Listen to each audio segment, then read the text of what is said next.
Halo semua, selamat datang di channel YouTube saya. Perkenalkan, nama saya M. Cindy Selvirawati Bagiartini, NIM 1905520184. Saya mahasiswa program studi akuntansi Universitas Tikubang Unisbank Semarang. Saya membuat video ini guna untuk memenuhi tugas ujian akhir semester mata kuliah audit investigatif dengan materi pembahasan wawancara dan interogasi yang diampu oleh dosen Bapak Arif Himawan Dwi Nugroho, SEAK MM CA CPA. Yang pertama ada definisi wawancara dan interogasi. Apa sih wawancara dan interogasi itu? Wawancara dan interogasi merupakan suatu teknik atau alat interogatif yang sangat penting. Banyak orang termasuk profesional dalam bidang penyelidikan mengacaukan istilah wawancara dan interview dengan istilah interogasi atau interrogation. Keduanya berbeda loh, baik tujuan maupun cara kerjanya. Selanjutnya ada ciri-ciri wawancara dan interogasi. Ciri-ciri wawancara. Yang pertama, wawancara bersifat netral dan tidak menuduh. Ini adalah perbedaan yang utama antara wawancara dan interogasi. Sekalipun interrogator mempunyai alasan untuk percaya bahwa yang bersangkutan terlibat dalam kejahatan atau ia telah berbohong, substansi dan caranya bersifat non-actuary ketika melakukan wawancara. Ciri-ciri wawancara yang kedua yaitu tujuan wawancara adalah mengumpulkan informasi. Selama melakukan wawancara, investigator harus mengumpulkan informasi yang penting bagi investigasinya atau investigative information dan informasi mengenai perilaku dari orang yang diwawancarainya atau behavior information.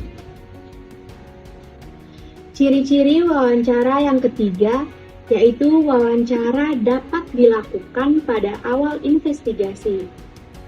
Karena tujuan wawancara adalah mengumpulkan informasi, tentunya semakin banyak informasi yang diketahui pemeriksa sebelum wawancara dimulai, maka semakin baik. Wawancara terkadang terpaksa dilakukan meskipun pemeriksa baru mempunyai gambaran besar tentang bagaimana kemungkinan fraud dilaksanakan atau bahkan sebelum pemeriksa dapat mengidentifikasi bukti yang harus diperolehnya. Ciri-ciri wawancara yang keempat yaitu wawancara dapat dilakukan dalam berbagai lingkungan atau suasana. Pemeriksa terkadang mempunyai peluang menemui orang itu di kantornya atau dalam perjalanan jalan kaki dari tempatnya makan siang, di sudut jalan, dalam mobil, dan lain-lain. Memang idealnya wawancara dilakukan dalam suasana ruangan yang khusus. Ciri-ciri wawancara yang kelima, wawancara seharusnya bersifat cair, tidak struktur, dan bisa melompat dari satu pokok ke pokok pembicaraan lain. Sebelum wawancara dimulai, pemeriksa mempunyai gambaran mengenai informasi apa yang ingin dikumpulkannya. Namun, ia juga tidak boleh kaku. Secara kreatif, ia harus mengembangkan pertanyaan atas informasi yang diterimanya selama wawancara berlangsung. Informasi baru mungkin tidak diduga atau diharapkannya. Pemeriksa juga harus pandai membaca suasana. Misalnya, untuk memutuskan menghentikan wawancara meskipun semua informasi belum diperolehnya. Ciri-ciri wawancara yang keenam, investigator harus membuat catatan mengenai wawancara formal atau formal interview yang dilakukannya. Wawancara formal adalah wawancara yang dilakukan dalam lingkungan terkendali atau control information. Mencatat mempunyai beberapa kegunaan. Bukan saja ada pendokumentasian, tetapi juga menyebabkan investigator memperlambat proses bertanya. Ini memungkinkan investigator mengamati perilaku dari orang yang diwawancarainya. Ciri-ciri wawancara yang ketujuh yaitu catat hasil wawancara dari awal sampai akhir. Jangan sporadis atau kadang-kadang dicatat dan kadang-kadang tidak dicatat. Mencatat secara sporadis memberikan kesan kepada yang diwawancarai bahwa jawaban tertentu yang penting sehingga dicatat oleh investigator. Ketika ditanyakan pertanyaan lain yang terkait dengan jawaban yang dicatat, ia menjadi ekstra hati-hati. Mencatat secara sporadis akan menghambat arus informasi selama wawancara. Selanjutnya yang kita bahas yaitu ciri-ciri interogasi. Yang pertama, interogasi bersifat menuduh. Seseorang yang bersalah tidak akan memberi keterangan yang bertentangan dengan kepentingan pribadinya secara sukarela, kecuali apabila ia yakin bahwa investigator juga mempunyai keyakinan tentang kesalahannya. Yang kedua, yaitu interogasi dilakukan dengan persuasi yang aktif. Interogasi dilakukan karena investigator percaya bahwa dalam wawancara sebelumnya atau yang bersifat non-accusatory, orang itu telah berbohong. Kalau interogasi dilakukan dengan cara bertanya dan bertanya terus, sangat tidak mungkin investigator akan mendapatkan keterangan yang berisi kebenaran. Untuk membujuknya menceritakan kebenaran, investigator menggunakan taktik membuat pernyataan dan bukan mengajukan pertanyaan. Taktik ini akan mendominasi seluruh interogasi. Sebelum seseorang mengaku bersalah, pertama, ia harus bersedia mendengar pernyataan-pernyataan yang dibuat oleh investigator.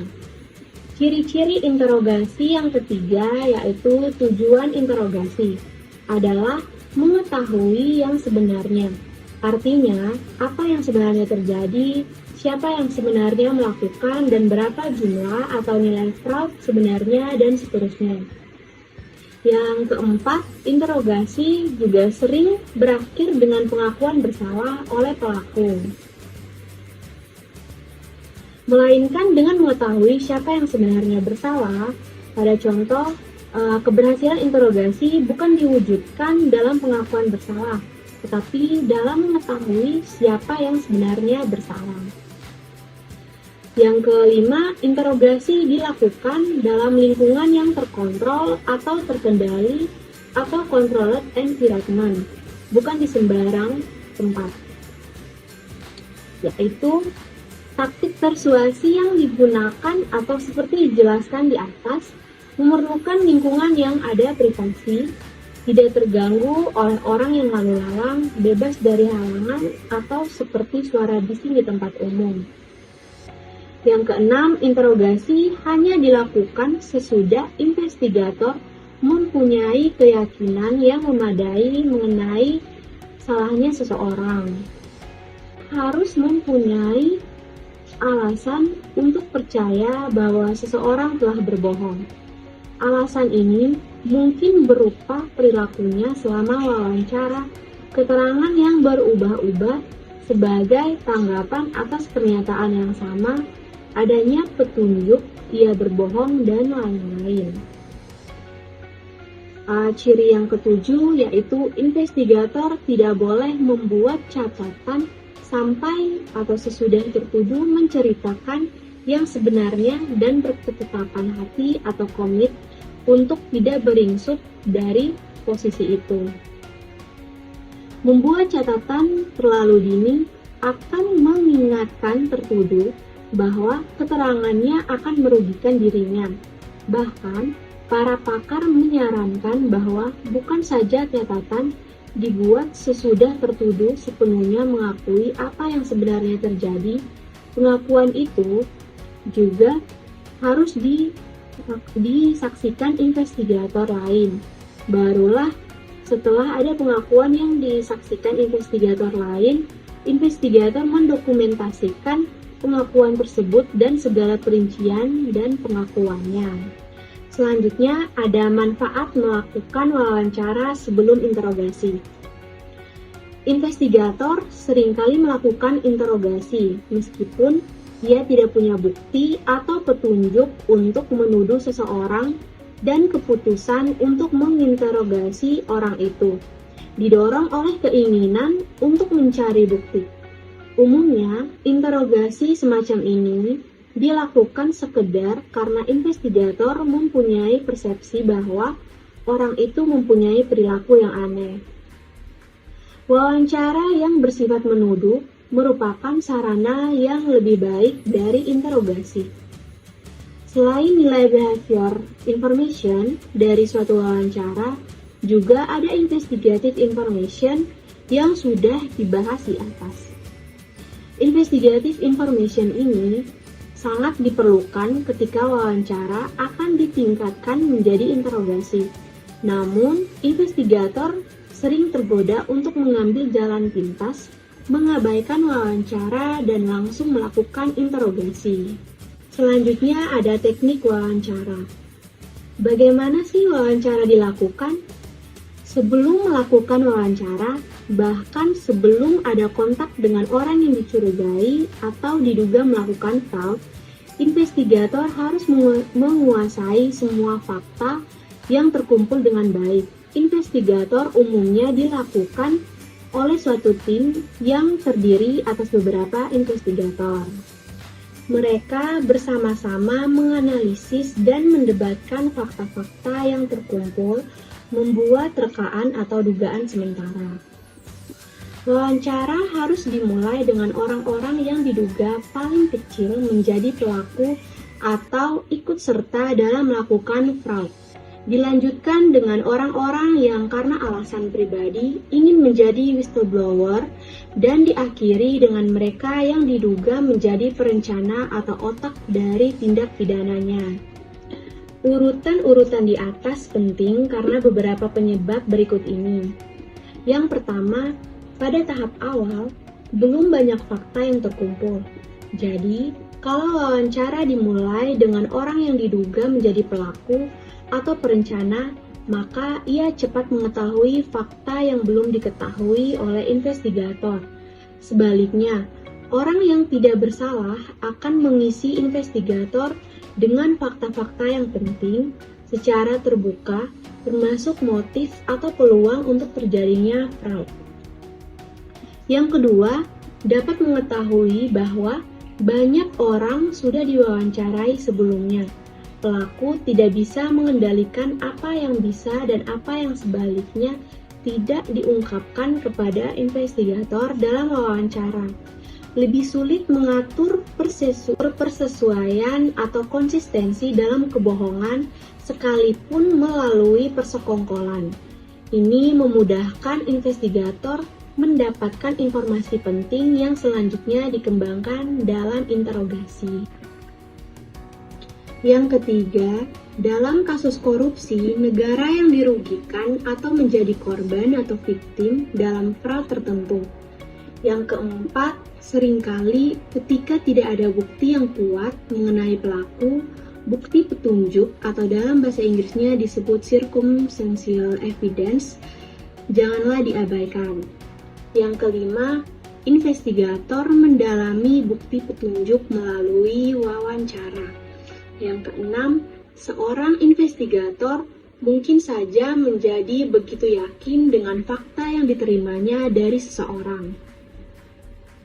Yang ketujuh, pertimbangkan juga keletihan fisik dan psikologis dari investigator yang bekerja berhari-hari, bahkan berbulan-bulan mewawancarai berpuluh-puluh orang dengan berbagai temperamen dan kepribadian. Yang kedelapan, sewaktu mewawancarai seseorang, catat detail yang diberikannya tanpa menginterupsinya. Yang kesembilan, beri kesempatan yang seluas-luasnya kepada orang yang diwawancarai untuk memberikan detail dari keterangan yang diberikannya dengan caranya. Yang kesepuluh, Ketika wawancara tentang fakta-fakta sekitar kasus itu, tanyakan apa yang menurut dia terjadi atau mungkin yang terjadi, siapa pelakunya dan mengapa. Teman-teman sekerja sangat mengenal satu sama lain. Yang ke-11, wawancara secara formal dan interogasi dilakukan dalam suasana yang menjamin privasi seseorang yang ada dalam satu ruang wawancara. Hanyalah investigator dan yang diwawancarai. Yang ke-12, pertimbangkan ruang khusus untuk wawancara. Berikutnya ada saran-saran untuk pengadaan ruang wawancara. Yang pertama, yaitu ciptakan suasana privasi atau ruang ini harus tenang. Ruang ini harus tenang sehingga tidak diganggu suara pembicara orang lain atau bentuk kebisingan lain, seperti suara pemanggil mobil di lapangan parkir, pengeras suara di pintu tol, dan lain-lain, dan tidak ada pemandangan orang berlalu lalang.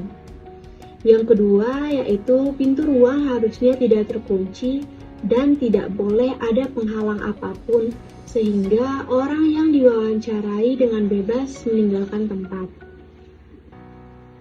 Jangan memberi kesan bahwa ia berada di tempat tahanan. Yang bersangkutan bisa menuntut investigator yang tidak mempunyai wewenang atau alasan untuk menahannya. Yang ketiga, hilangkan segala sesuatu yang bisa mengganggu, seperti dinding dengan warna yang menyolok, lukisan, hiasan ruang, dan lain-lain. Harus jauh dari jangkauan orang yang diwawancarai, sehingga tidak menjadi mainannya sewaktu wawancara berlangsung. Kalau harus ada lukisan atau tulisan yang diletakkan di dinding, tempatkanlah di belakang orang yang diwawancarai, sehingga tidak dapat dilihatnya. Kalau ruang ini tidak berjendela, tetapi kalau hal ini tidak dapat dihindari, tempatkanlah di belakang orang yang diwawancarai. Yang keempat, penerangan ruang harus cukup, tetapi tidak menyilaukan mata investigator maupun yang diwawancarai. Lampu yang menyorot ke muka investigator akan menghalangi pengamatan wajah dan perilaku orang yang diwawancarai. Yang kelima, minimalkan kebisingan apapun. Jangan ada telepon dalam ruangan. Telepon seluler kedua belah pihak sebaiknya dimatikan atau dibuat tanpa nada panggil. Yang keenam, kursi antara investigator dan orang yang diwawancarai harus berjarak sekitar 1,5 meter. Kedua orang bertatap muka secara langsung dan tidak terhalang oleh meja atau perabotan kantor apapun. Kursi hendaknya tidak beroda.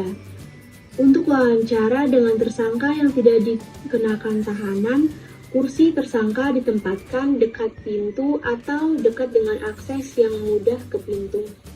Kursi untuk kedua orang harus dengan sandaran tegak sehingga mereka tidak bersantai-santai. Posisi perilakunya selama wawancara. Investigator juga harus dalam posisi duduk yang memungkinkan ia alert atau terbangun dan siaga. Sedapat mungkin ketinggian mata kedua belah pihak adalah setara atau same eye level. Yang ketujuh, dana ruang wawancara yang berbeda untuk keperluan yang berbeda. Selanjutnya ada dana ruang wawancara dan interogasi. Yang pertama ada dana ruang wawancara atau interogasi standar 3x3 meter.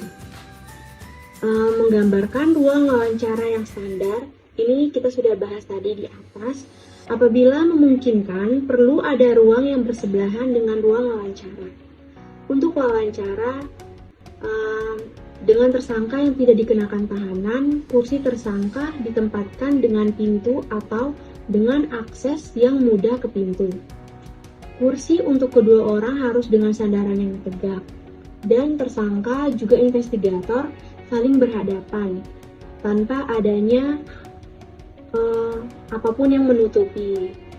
Jadi meja ditaruh di sebelah tersangka atau investigator, sehingga tidak ada barang-barang yang menutupi antara tersangka dan investigator. Selanjutnya ada denah ruang wawancara atau interogasi yang dilengkapi dengan cermin ruang pengamat atau interview observation room 3 meter x 3 meter.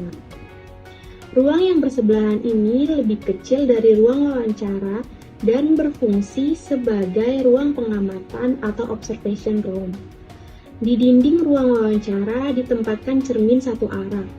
Orang yang duduk dalam ruang pengamatan dapat melihat ke dalam ruang wawancara, tetapi orang dalam ruang wawancara tidak dapat melihat ke dalam ruang pengamatan.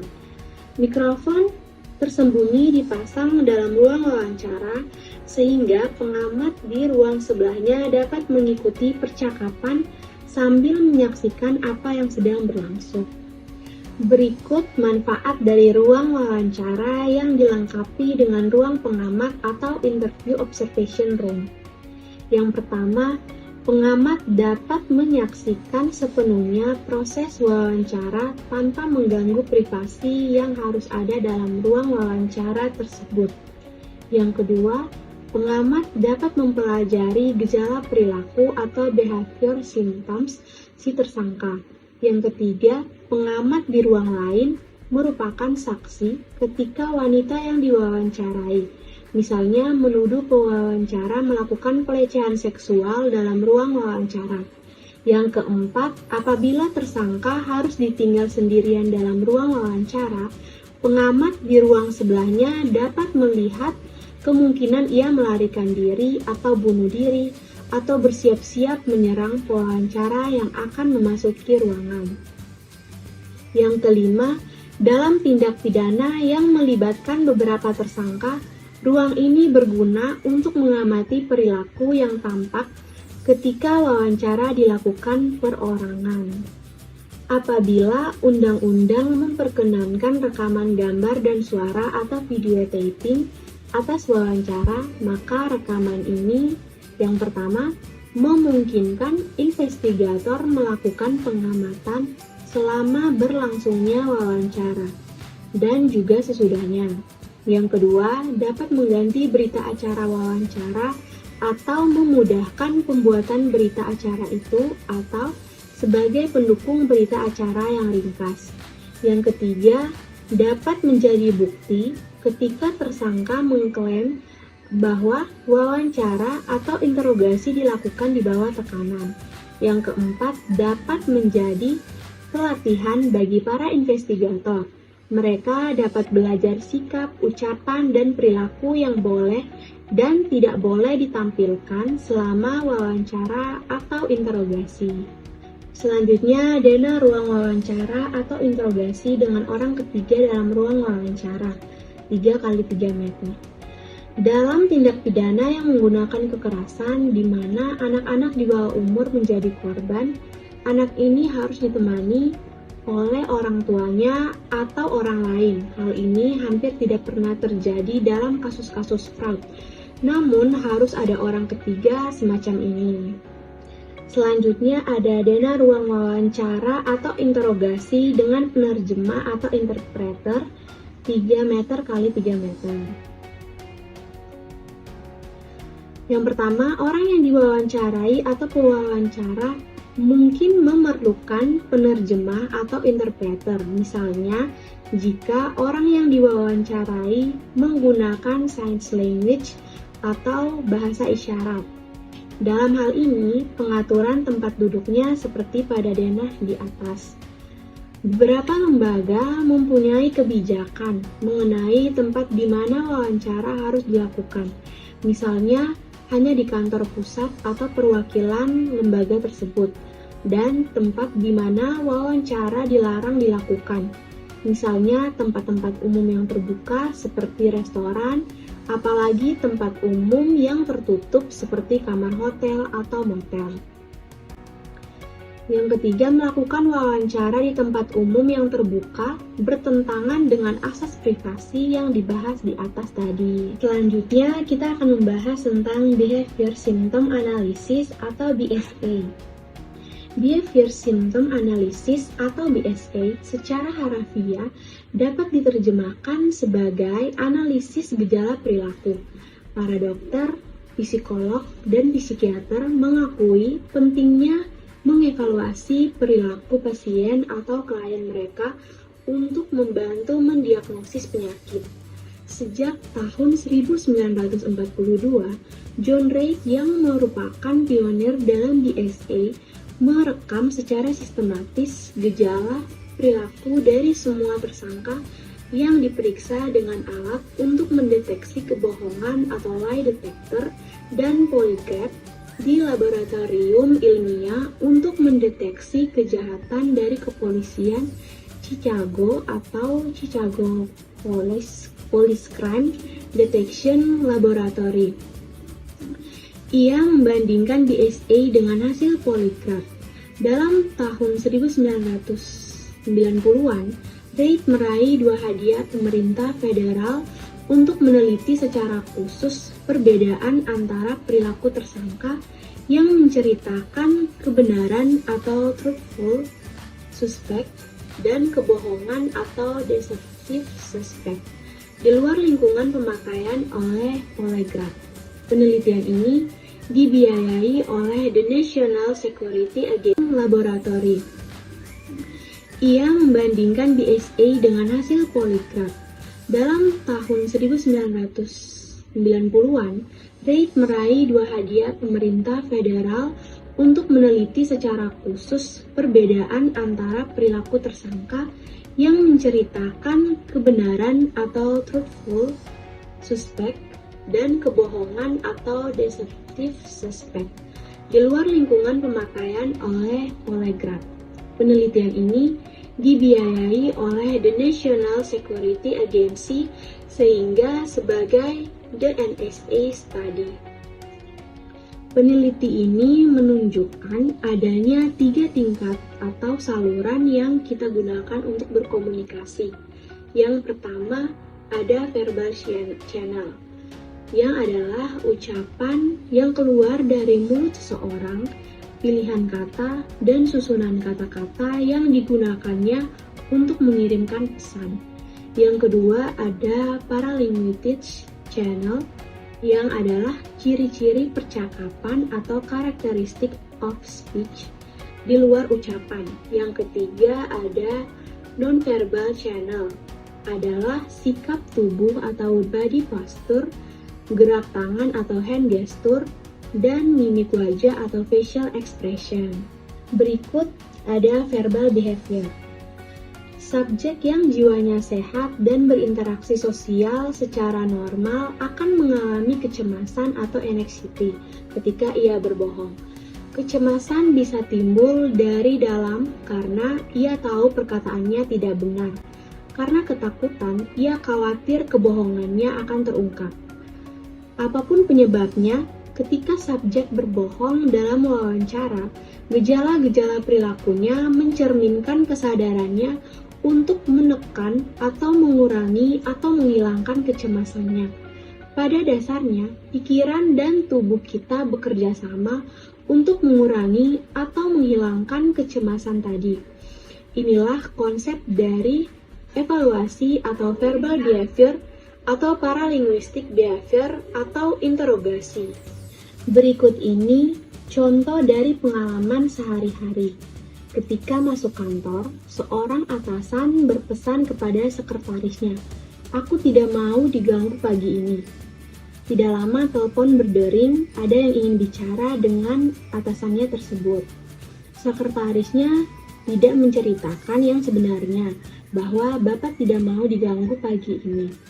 Ia dapat menceritakan bermacam-macam kebohongan, mulai dari Bapak masuk rumah sakit, atau Bapak tidak bekerja lagi, atau Bapak sedang keluar kota. Namun, ini adalah kebohongan yang teramat besar dan hanya menimbulkan kecemasan yang tidak perlu. Apalagi jika jawabannya disusul dengan pertanyaan seperti, di rumah sakit mana, atau ke kota mana, atau berhenti bekerja di situ sejak kapan, sekarang kerja di mana, atau ke kota mana. Kemungkinan besar sekretaris akan memilih jawaban yang menimbulkan kecemasan kecil seperti Bapak sedang menerima telepon lain, atau lebih baik lagi, Bapak sedang tidak available, atau istilah Inggrisnya yang disukai sekretaris sekarang. Sifat manusia adalah menghindari kecemasan. Kecemasan tidak dapat diterima dan tidak dikehendaki. Kalau harus berbohong, subjek akan memilih omission atau paling tinggi evasion. Kalau terpaksa, ia memilih deception. Semua ini menimbulkan kecemasan dengan derajat kecemasan yang meningkat. Hanya dengan menceritakan the truth, tidak ada kecemasan. Upaya menekan kecemasan ini terungkap dalam paralinguistic behavior dan nonverbal behavior. Perilaku inilah yang diamati investigator yang berpengalaman. Subjek yang jujur akan memberi, sedangkan subjek yang berbohong berusaha menghindari memberi jawaban. Selanjutnya ada paralinguistic behavior. Dalam kehidupan sehari-hari, kita sering mendengar ucapan makna sesungguhnya berbeda dari apa yang keluar dari mulut pembicara. Contoh, suami mengatakan kepada istrinya, "Masakanmu sangat lezat." Namun, ciri-ciri tertentu dari percakapan atau speech karakteristik atau suami mengubah 180 derajat makna ucapannya menjadi "masakanmu tidak enak." Atau bahkan mungkin lebih sarkas lagi seperti, "Bah, memuakan kali." Berikut adalah ciri-ciri percakapan tertentu yang perlu diketahui oleh investigator. Yang pertama, response latency atau masa periode keheningan. Response latency menunjukkan rentan waktu antara kata terakhir dari pernyataan investigator dengan kata pertama dari jawaban subjek. Dalam NSA study, response latency rata-rata untuk subjek yang jujur adalah 0,5 detik. Sementara itu, untuk subjek yang berbohong adalah 1,5 detik. Contoh yang pertama, si A mengatakan, "Apakah Anda pernah menggelapkan harta perusahaan sebelumnya?" Si B menjawab, "Apakah saya pernah menggelapkan harta perusahaan sebelumnya?" Belum pernah. Contoh yang kedua, si A mengatakan, "Apakah auditor intern pernah memeriksa Anda dalam kasus LC senilai 1 triliun?" Si B menjawab, "Apakah Anda bisa mengaktifkan atau mengulangi pertanyaan itu?" Dalam kedua contoh di atas tadi, subjek mengulur waktu untuk merumuskan bagaimana menjawab pertanyaan investigator secara aman. Pada contoh yang pertama tadi, subjek mengulang pertanyaan investigator. Pada contoh yang kedua, subjek meminta investigator untuk mengklarifikasi atau mengulang lagi pertanyaan. Yang kedua ada early response atau jawaban lebih awal. Umumnya, jawaban lebih awal merupakan reaksi dari subjek yang jujur dan terlanjur gugup pada awal wawancara. Subjek yang jujur akan mengulangi jawaban yang lebih awal saat investigator menyelesaikan pertanyaannya. Tanda-tanda berbohong sangat perlu diperhatikan ketika early response terjadi pada pertengahan dan atau akhir wawancara. Pada saat-saat ini, kegugupan subjek jujur sudah mereda atau ia hanya gugup pada awal wawancara saja. Namun sebaliknya, subjek yang berbohong merasa semakin terpojok saat-saat ini. Yang ketiga ada response length atau panjangnya jawaban. Secara statistik, penelitian menunjukkan bahwa subjek yang jujur memberikan jawaban yang lebih panjang dari subjek yang berbohong. Subjek yang jujur ini memberikan jawaban yang selengkap mungkin dan seringkali menawarkan informasi tambahan yang tidak diminta oleh investigator. Isi jawaban dari subjek yang jujur masih dalam konteks yang ditanyakan. Ia tidak mengalihkan topik bahasan. Sebaliknya, subjek yang berbohong memberikan jawaban singkat atau sekedar memenuhi syarat yang artinya sudah menjawab. Selanjutnya yang keempat yaitu response delivery atau penyampaian jawaban. Penyampaian jawaban terlihat dari kecepatan atau rate, tinggi rendahnya nada atau pitch, dan kejelasan atau clarity. Hal-hal ini bisa sejalan atau konsisten bersesuaian dengan apa yang dikatakan, tetapi juga bisa bertentangan ketika subjek mengungkapkan emosinya secara jujur. Rate dan pitch umumnya meningkat. Subjek yang jujur ingin investigator memahami jawabannya, sehingga ia tidak akan berbicara dengan jelas dan dengan volume yang pas. Subjek yang berbohong cenderung menjawab dengan suara pelan, tidak jelas, dan menggumam atau mumble. Yang kelima ada continuity of the response atau kelanjutan dari jawaban. Jawaban yang jujur mengalir dengan bebas merupakan tanggapan yang spontan dan apa adanya. Jawabannya mengalir sebagai satu alur pikir. Satu kalimat disusul dengan kalimat yang lain, sambung menyambung dan tidak meloncat-loncat dari satu alur ke alur yang lain. Sebaliknya, jawaban dari subjek yang bohong ada perilaku yang berhenti kemudian jalan atau stop and start behavior. Yang keenam yaitu erasure behavior atau perilaku penghapusan. Dalam percakapan sehari-hari, seseorang mengatakan sesuatu yang kedengarannya mungkin tidak menyenangkan bagi lawan bicaranya. Kemudian ia mengatakan cuman bercanda kok, diiringi dengan gerakan alis dan senyum. Gerakan alis dan senyum dalam percakapan mempunyai efek menghapus konotasi yang tersirat dalam ucapannya. Dalam komunikasi paralinguistik, ada perilaku tertentu yang dampaknya seperti gerakan alis dan senyum, seperti tertawa atau batuk-batuk kecil atau mendehem setelah mengucapkan suatu bantahan. Percakapan dalam wawancara berikut memberi contoh erasure behavior atau perilaku menghapus apa yang dikatakannya. Nah, berikutnya saya mempunyai sedikit kata-kata motivasi untuk kita semua. Mengeluh hanya akan membuat kita hidup semakin tertekan, sedangkan bersyukur akan senantiasa membawa kita pada jalan yang lebih mudah. Jangan lupa bersyukur hari ini. Sekian video pemaparan materi tentang wawancara dan interogasi dari saya. Kurang lebihnya saya mohon maaf. Terima kasih yang telah menonton. Dadah!